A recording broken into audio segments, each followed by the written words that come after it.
नमस्कार दोस्तों, आज की इस वीडियो में हम बात करने वाले हैं उन सभी सुपरमैन के वर्जन्स की जो कि बड़े पर्दे पर यानी कि सिल्वर स्क्रीन पर अब तक आ चुके हैं। हम सभी जानते हैं कि जेम्स गन की नई सुपरमैन 2025 में यानी कि 11 जुलाई 2025 में रिलीज होने वाली है। Almost only 1 month is left. लेकिन उससे पहले अगर आप सुपरमैन की लेगेसी को जानना चाहते हैं, उसको समझना चाहते हैं, तो मेरी रिकमेंडेशन और द ड्राइंग हाउस की रिकमेंडेशन रहेगी कि कुछ ऐसे कैरेक्टर्स की फिल्में, कुछ ऐसे कैरेक्टर्स को आप ज़रूर देखें जिनका इम्पैक्ट हमारे पॉप कल्चर पे, जिनका इम्पैक्ट हमारे टेलीविज़न पे, एनिमेशन पे, ओवरऑल सुपरमैन की इस पूरी लेगेसी पे हमेशा से रहा है। तो आइए without wasting any other time शुरुआत करते हैं आज की इस वीडियो की, जिसमें हम बात करने वाले हैं all the different versions of Superman on the big screen. Let's get started.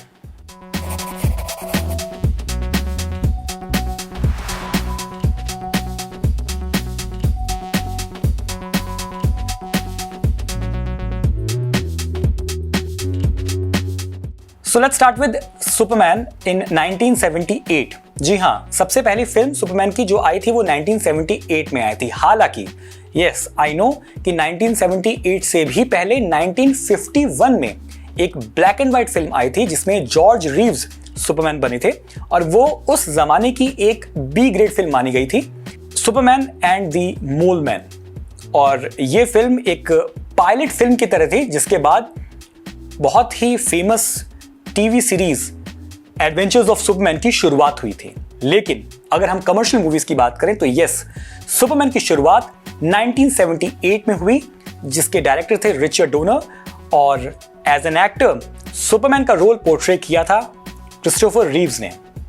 And yes, I have said this earlier on, मैं अपनी पिछली वीडियोस में भी इस बारे में बात कर चुका हूं। Christopher Reeves is considered to be one of the best Superman का कैरेक्टर जिन पॉइंट्स को लेकर स्ट्रॉन्ग माना जाता है।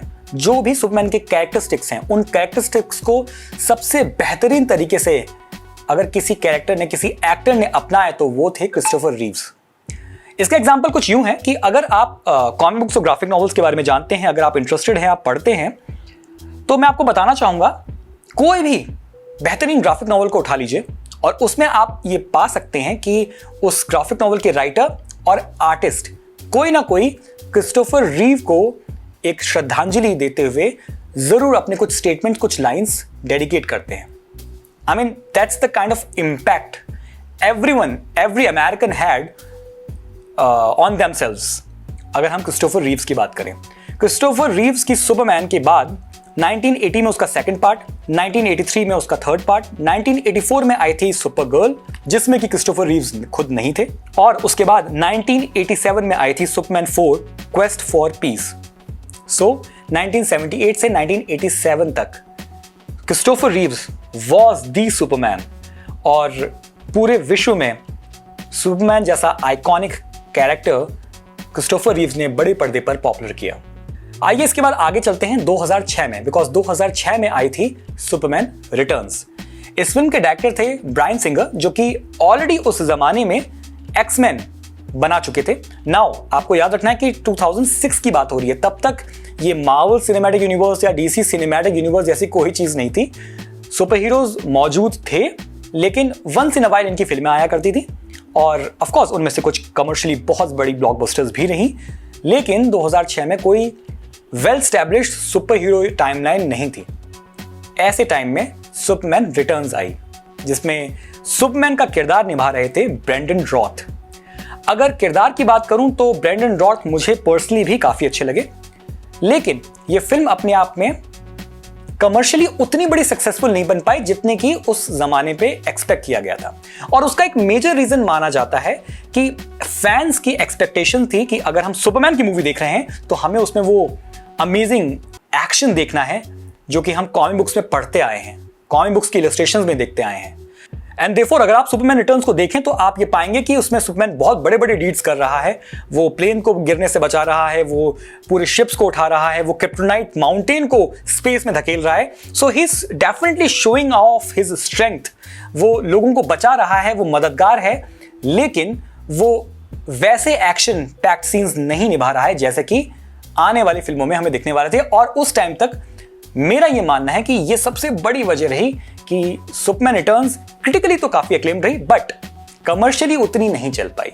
अब आइए आगे बढ़ते हैं 2013 की तरफ, बिकॉज 2013 में I finally man of steel, जिसमें सुपरमैन का पोर्ट्रेयल किया हेनरी कैविल ने और इस फिल्म को डायरेक्ट किया था जैक स्नाइडर ने।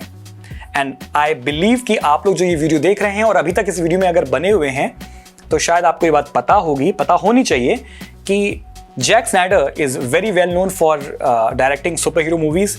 इससे पहले वो वॉचमैन डायरेक्ट कर चुके थे, वो 300 फ्रैंक मिलर की डायरेक्ट कर चुके थे और इतने बड़े बजट की और इतने मेन आइकॉनिक कैरेक्टर को लेकर ये उनकी पहली फिल्म थी मैन ऑफ स्टील, जिसमें हेनरी कैविल को पोर्ट्रे किया गया एज सुपरमैन। और यस, अगर आप इस चैनल को फॉलो करते हैं और मेरी बातों को फॉलो करते हैं तो शायद आपको पहले से बात पता होगी, मैं पर्सनली हेनरी कैविल का बहुत बड़ा फैन रहा हूं। I completely admire Henry Cavill as Superman. मेरे हिसाब से मेरा version of Superman was in 2013 Henry Cavill, और जितने भी मेरे फ्रेंड्स हैं उनका भी लगभग यही एक मानना रहा है। डेफिनेटली फिल्म अपने आप में डार्क थी, लेकिन द डायरेक्टर जैक स्नाइडर की यही पहचान रही है कि वो अपनी फिल्मों में एक डार्कर टोन दिखाने के लिए जाने जाते हैं, चाहे वो कोई भी फिल्म रही हो। तो मेरा यह मानना है कि सुपरमैन का वो पोर्ट्रेयल एक्चुअली में बहुत गलत नहीं था। जिस तरह के जमाने और सोसाइटी में हम रहते हैं उसका कुछ ना कुछ इंपैक्ट आपकी पर्सनैलिटी पर पड़ता है, लेकिन सुपरमैन एज अ कैरेक्टर वैसा ही रहा जैसा कि हम उसे देखना पसंद करते हैं।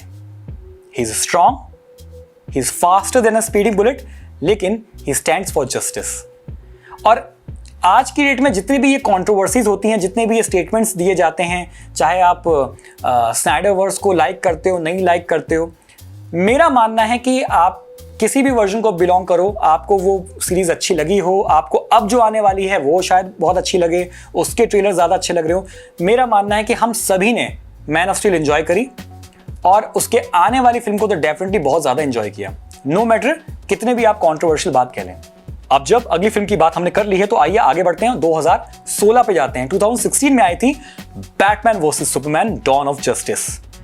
और जैसे कि मैंने अभी थोड़ी देर पहले कहा, चाहे लोगों की कोई भी राय हो, चाहे लोगों ने कुछ भी कहा हो, I remember that time.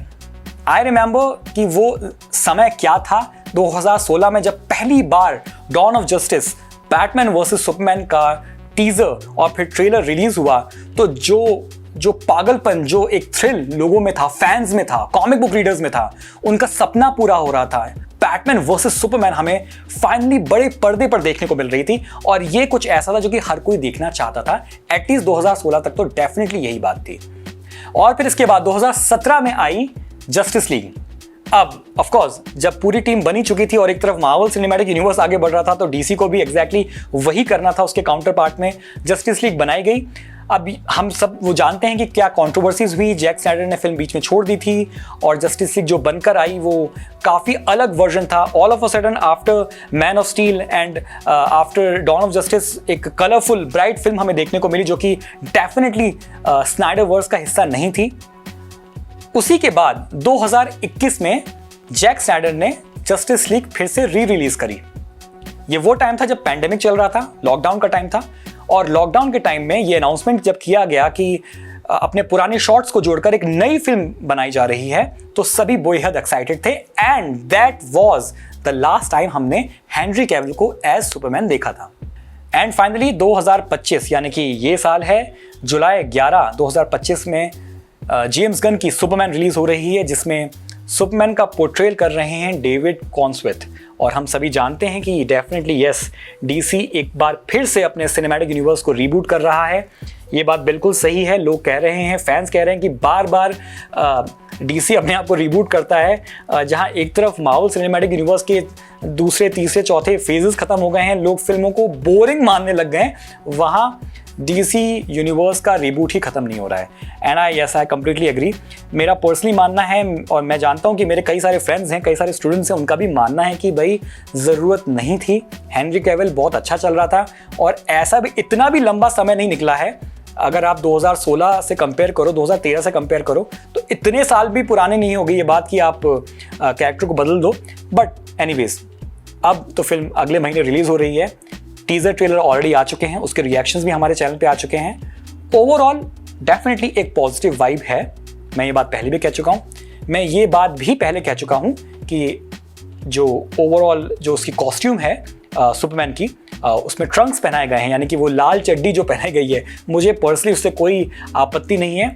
I love the previous version, जो जैक स्नाइडर का वर्जन था कॉस्ट्यूम का, और मुझे ये भी पसंद है, लेकिन इस कॉस्ट्यूम को मैं उसी तरीके से स्किन टाइट देखना चाहता हूँ जैसे कि हेनरी कैविल की कॉस्ट्यूम देखने को मिली थी। अब वो कैसे दिखाई गई है वो अभी देखना बाकी है, बिकॉज टीजर ट्रेलर में हम सभी बात कर चुके हैं उसके ट्रेलर रिएक्शन में कि थोड़ी स्किन टाइट नहीं दिख रही है वो कॉस्ट्यूम, थोड़ी ढीली सी दिख रही है। तो वो एक पॉइंट था जिसमें मुझे अनसेटिस्फैक्शन हो सकता है।